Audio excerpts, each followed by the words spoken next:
பயிறு தானிய தோசை. 1 டம்ளர் பச்சரிசி, 1/4 டம்ளர் உளுந்து, 1/2 டீஸ்பூன் வெந்தயம் ஒன்றா போட்டு அரைக்கணும்.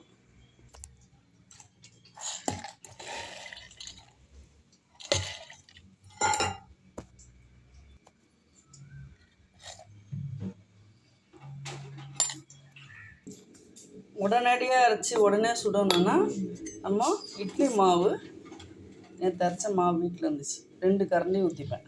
இதில் கரெக்டாக 2 கரண்டி ஊற்றினா போதும்.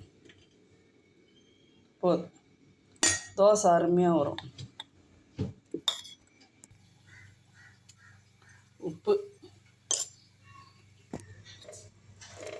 உடனடி பச்சைப்பருப்பு தோசை.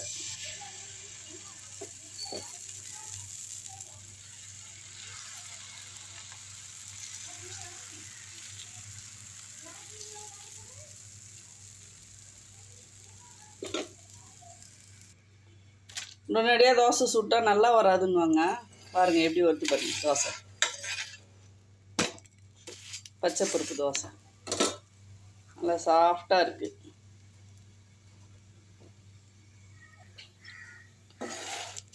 இந்த தோசையோட சீக்ரெட் என்ன தெரியுங்களா? அந்த 2 கரண்டி மாவு அது கலந்து போட்டிங்கன்னா தான்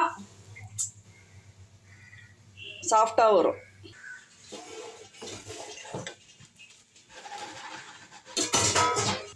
ஆரோக்கியமான பச்சைப்பருப்பு தோசை ரெடி.